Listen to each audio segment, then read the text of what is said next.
The New Zealand Tech Podcast, brought to you by Gorilla Technology, proactive and strategic IT.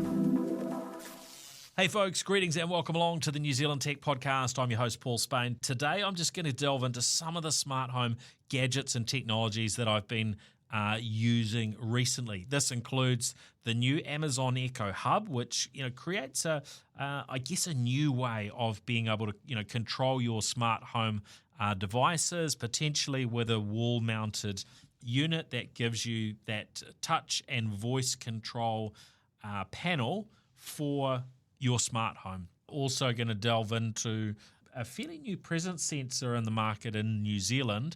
It's quite unique. We haven't seen this from any other vendor. This is from a more obscure company, but is available locally in the New Zealand market.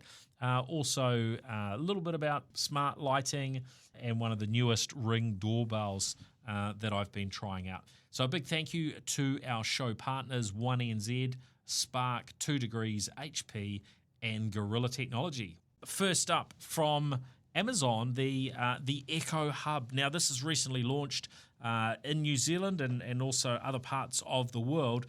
And what makes it different from all the other sort of Amazon Echo devices that we've got around the place in terms of speakers and screens and so on, is that this is really designed to be a smart home control device first and foremost. So it's not really geared up for you to sort of consume a lot of content and watch videos on, or to have it playing music to you.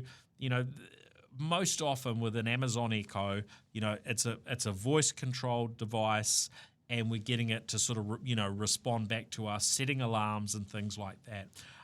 But when it comes to smart home control panels, this has been an area that's pretty expensive to get into. And the sort of devices that have been available, they've been around for a long time in varying forms. I mean, I'm thinking back sort of 20 years ago, where it was possible to have some of these smart control panels. You might have them in a sort of high-end boardroom or a high-end home where you've got one of these touch screens and you can open and close blinds and turn on and off varying bits and pieces of technology. And look, the Amazon Echo Hub does all of that. You can wall mount it in a particular spot, or you can have it so it can sit on a table. So there's accessories to help with that. Out of the box, it's geared up for that wall mounting. But I guess what stands out is this is part of that Amazon ecosystem. It uses, of course, Alexa for its voice control, but it is very much able to be controlled as a touch screen, and is very, very good at that. So things like turning on and off lights, adjusting brightness. The varying smart home sort of systems that you might have. I've got it linked up to my air conditioning, so I can adjust that. If you've got a security system, such as sort of things like the Ring cameras and Ring doorbell, those things integrate in with it.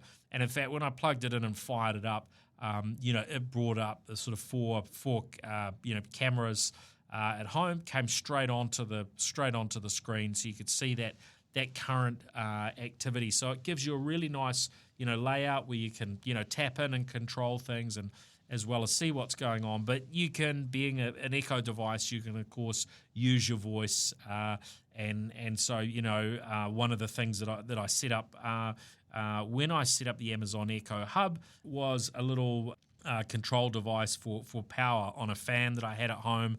And rather than having to walk over and turn it on and off, I just put a smart power plug behind it, and then I was talking to Amazon Echo, either sort of tapping on the screen or using my voice, and basically telling it to turn on or turn off the fan. And of course, we can do that across a whole wide sort of ecosystem of smart home devices now. So, really for me, it sort of stands out, and it gives you that sort of, very, very nice and capable smart home control panel, but without breaking the bank, and it being now, that capability that is much more accessible for those who are really wanting to upgrade their home, or they're doing some sort of refresh.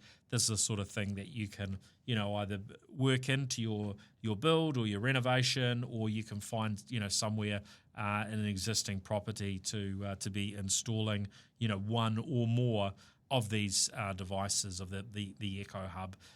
Couple of things of note: standard comes with a USB-C power connection. You can also get an adapter to use power over Ethernet if that's what you've kind of got, running around your house. You've got Ethernet cabling and those power over Ethernet capabilities. That's another way to make it very easy without there having to be a big plug.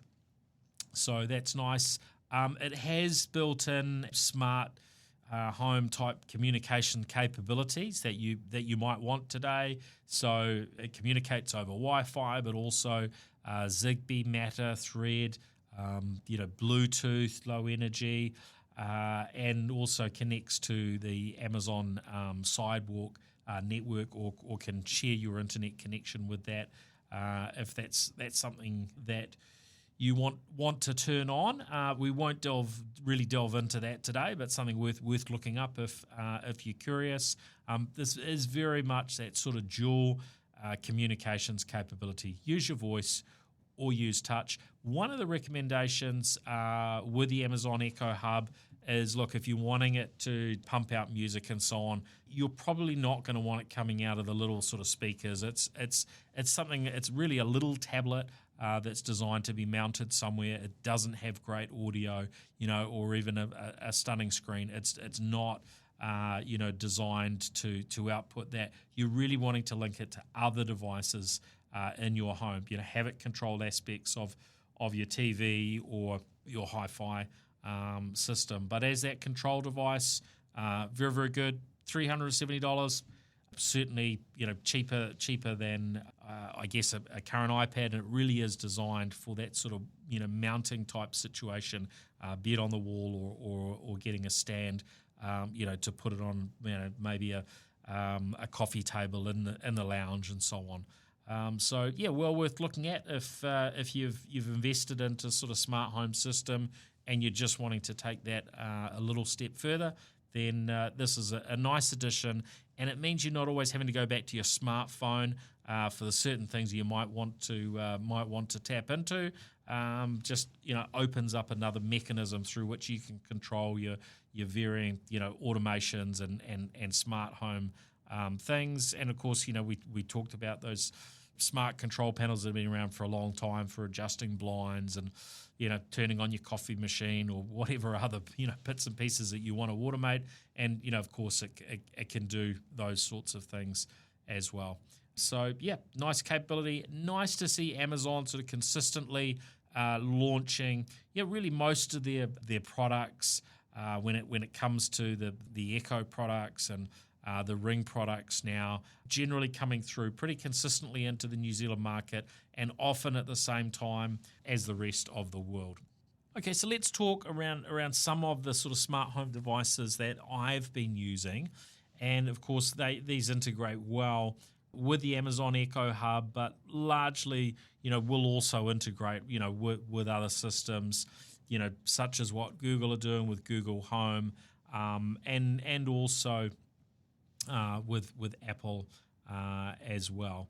So first up, this one's interesting. The Aqara presence sensor, it's called the FP2 is the model. Now this is really a fascinating device, because what it lets you do is, if we compare it to a traditional sort of motion sensor, which just sort of tells you that somebody walked past or somebody's moving, what the Aqara FP2 does is it allows you to tell whether there's presence in a room or not. So that's kind of the first level, and that's how it would normally sort of interact with the Alexa world is it would be able to, say, look, there's somebody in the room or not somebody in the room. And it's largely pretty accurate. But if you actually use the software that Akara provide, you can go to a whole another level. Now, it's using millimeter wave technology, which is one of those terms we're familiar with from the 5G mobile world, but it's basically able to sort of map out in a room and break a room down into sort of small chunks, and it's able to work out where people are within a room. And it's not there's no camera element, but using that technology, it can kind of map out where somebody is in a room, and also be able to detect things such as are they sitting up or lying down. So you can use that to do some sort of smart things. You jump into bed and, hey, it can work out there's a body there and you're lying down, so it could turn your lights out for you. Or when you stand up in the morning, you could have the presence sensor then sort of trigger, oh, you're up, and then, it's triggering, lights going on, music, whatever it is, and so on. So, and you could do those different sort of routines potentially based on likes of time of day and whatnot. So there's some interesting possibilities. Now, I haven't delved in too deep on all of those possibilities with the Akara FP2. It is still rare as hen's teeth, so you really have to look out to find these in New Zealand at the moment. But I was very pleased to get my hands on one some months ago. There are other presence sensors on the market. They tend to not have as much range, so they don't work with rooms as large as the Akara FP2, and their software, their own software, tends to not have the levels of smarts that the Akara does in terms of being able to map out a room and then do sort of smart stuff based on people being present in different parts of the room and turning on different things based on where you might be sitting. If you're lying down on a bed or lying down on a sofa or sitting at a table to have dinner and so on. So that's really where the Akara FP2 sort of stands out, as they've gone that next level with their own software. You don't necessarily have access to that in all of the smart home tools, though, at this point. So worth being aware of. Another gadget, look, for many years I've found that the Ring doorbells and their Ring video devices integrate well into a smart home, particularly with Alexa, since Amazon acquired the Ring products. So I recently tried out their newest, which is the Ring Battery Video Doorbell Pro. Big, long name, but basically what we have now with Ring is they've got across really a whole range of models of these video doorbells, and from some that you'll get for not much over the $100 price point, and they've also got some cameras at that sort of price point, up to the sort of $500 or more range for some of their Pro products. The Ring Battery Video Doorbell Pro, I've found works pretty well, and it's certainly a step up on some of the older devices. You've got what they call 1536p HD video, as well as color night vision. So a little bit of a step up in resolution, and that night vision being color rather than often they're black and white. They've got what they refer to as 3D motion detection with bird's eye view that actually uses a radar technology to more accurately do motion detection. And they've got things like their quick replies and Audio Plus that lifts the audio quality. Quick replies allows you to have convenient sort of pre-recorded messages that you can send. You see somebody's at your door, you're not really in a position to answer it, and you can have those things set up. And also being one of their higher end doorbells, it'll work with both the sort of 2.4 gigahertz Wi-Fi, which is maybe a little bit more old school, but most Wi-Fi systems will still offer that 2.4 gigahertz today, as well as 5 gigahertz. So there's some pros and cons of each there. The 2.4 gigahertz tends to get further, but can be lower performance. So there might be some situations where you would get a benefit of the 5G Wi-Fi. Also, the 2.4 gigahertz Wi-Fi is prone more to interference because there's only a small number of channels available. And you also have that option of either hardwiring or going with the battery setup. So it comes with the battery, so it's designed to run that way, but you can also hardwire it, I believe, which is very handy because if you've got a lot of motion happening around your doorway, depending on whether there's car parks and things like that nearby, you might get a lot of activity which can run your battery down more in the 2 to 3 month direction rather than the 6 to 12 month direction that they often sort of indicate. So that's certainly something to think about. So yeah, well worth looking at, and of course a range of other vendors in this space of home security cameras and doorbell cameras, but of course Ring were really the one to start these video doorbell cameras, and they've got, I think these days a pretty good ecosystem when it comes to the cameras, the local apps, and then that pretty slick integration now with the Amazon Echo devices, particularly those with a video screen, and even integration into the likes of your Samsung TV. I got to say, we have that capability set up at home, and yeah, it's not something I really find super helpful. In fact, you got to weigh up whether it's more annoying than not to have motions or rings kind of trigger while you're maybe watching TV. But in some cases, it's nice to have that deep technology sort of integration, from one technology tool to another. Pricing we're talking about around 300 to 350 New Zealand dollars. The prices do seem to move around a bit. As I said, Ring and others certainly have a mix of price points that are covered. To get the best out of Ring, you do need to be fronting up for one of their subscriptions.